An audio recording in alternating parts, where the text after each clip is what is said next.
Now, you mentioned that you were studying neuroscience Yeah. before jumping into the field. Well, neuroscience, one way or another, is connected with psychology also.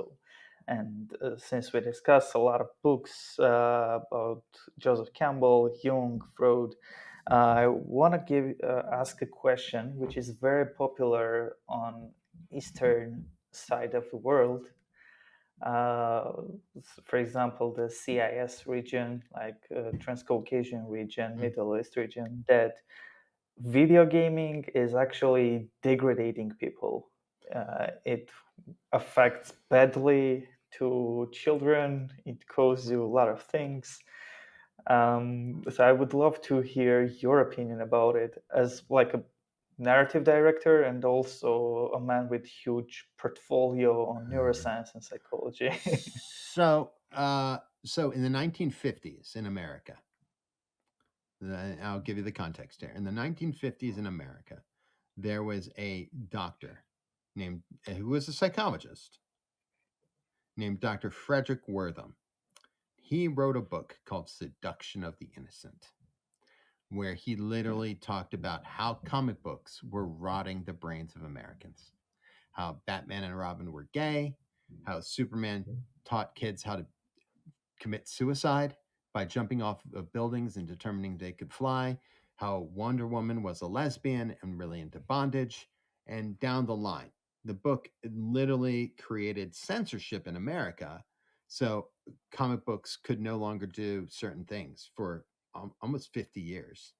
So they created something called the Comic Book Code Authority, and you couldn't have depictions of certain things. Blood couldn't be red, blood had to be brown. So Wolverine never cuts off somebody's head.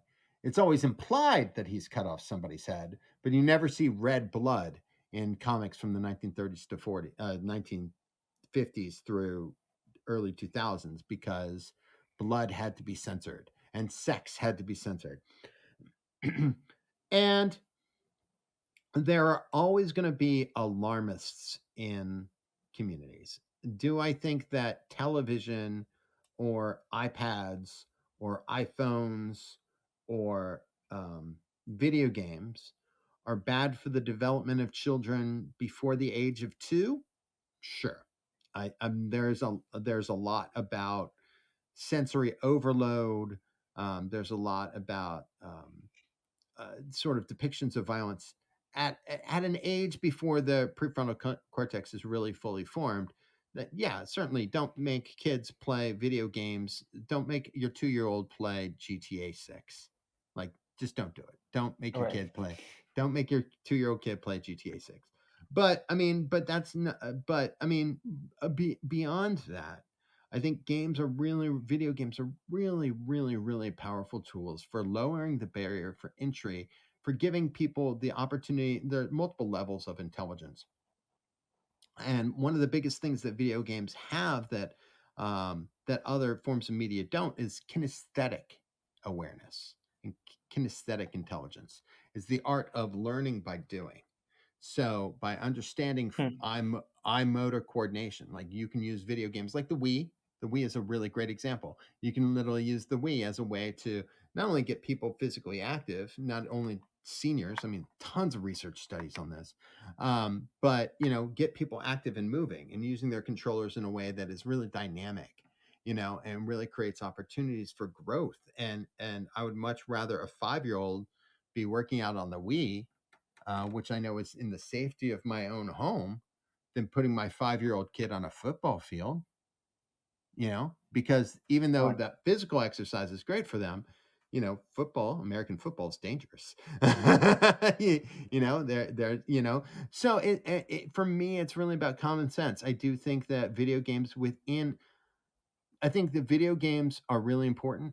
I think they're only going to become more important. I think blending video games in as part of a healthy, well balanced, as a healthy, well balanced series of programs that gets people, active and learning is really important. I think kids should be playing Dungeons and Dragons and taking art classes and taking piano and playing video games in a way that is safe and protected. and nurturing, because if they don't now, like I didn't have a television set till I was 5. I Television was foreign to me until I was 5 years old. So because television was foreign to me, I missed out on a lot of stuff. I didn't get to see Star Wars until I was well past high school. And when you deprive people of these things, they are at a disadvantage culturally, they're at a disadvantage socially. And I think that's really important to be mindful of, um, making sure that kids feel like they fit into feel like they fit in. So, should kids play video games? Sure. You give a kid 30 minutes of video game time a week. Play simple video games, but don't deprive them of the experience completely, because when the rest of the world comes to video games, um, and your community is left out, you're gonna have a lot of hard time fitting in, because you're gonna have to learn at a much older age what Unity is or Unreal is, because everyone's going to be programming for things much more bigger and much more profound than our iPads, and much more bigger and much more profound than Project Orion, which is what Facebook just unveiled with the Meta glasses. You know, so we need to be Yes. really mindful of the fact that games are here to stay, virtual games are here to stay, AR is here to stay, but how we incorporate it in a way that is responsible and mindful is really important and really key. And also about the age restrictions, right? It's Yeah, and yes, also and yes, something that, age appropriate. Yes, absolutely. Age appropriate stuff is really critical. Um, and I think you're absolutely right. Is like, what is the level of maturity? Now, some of that is really determined by the parents, but also a lot of that is determined by also where you are culturally. I don't want my Like right. I said before, I don't want my 2-year-old playing GTA. I don't want my 13-year-old playing GTA. I I don't want anything, and I don't have kids, but if I did, I would want them to play things that um, are reinforceable and reinforce my values and reinforce my beliefs. I don't want kids playing things that are an anathema to, or in opposition to, the values I've raised them in. Yeah. I can't tell right now how the things are going, but during my aging, when I was a kid, like we don't have any type of age restriction things. We had a Mhm. computer. Uh, this part of the world is still using piracy, Yeah, torrents for downloading the games and stuff, because it back at that time it was the huge difference between USD dollar and the national currency, and so yeah, everyone was, yeah, just download a game and play it, and no one cares. Like parent doesn't care about like what are you playing, as long as you're silent. right. Well, that's exactly it. And then, so that's where things like localization are really important, because you want to make sure that piracy, for me, I have lots of feelings on it, but my easiest is piracy isn't a content issue, it's usually a pricing issue. It's a service Hmm. issue. So if you're not localizing, if you as a publisher are not localizing your pricing for the community, then you're creating a barrier for people to enter and play your game legally, and you don't want that. I make most of my comics available for free online, the ones that I'm legally allowed to make free online. So I make a lot of the things that I've done in comics free online for people to read, so you don't have to pirate them. I just ask you to come in, and if you like it, buy the book. But there's no requirement. I want people to enjoy stories, and I want to make my stories available for free as much as I can. Make my stories available for free. I believe that the internet should democratize everything, and whether that's sponsored by ads or sponsored by this or sponsored by that or whatever.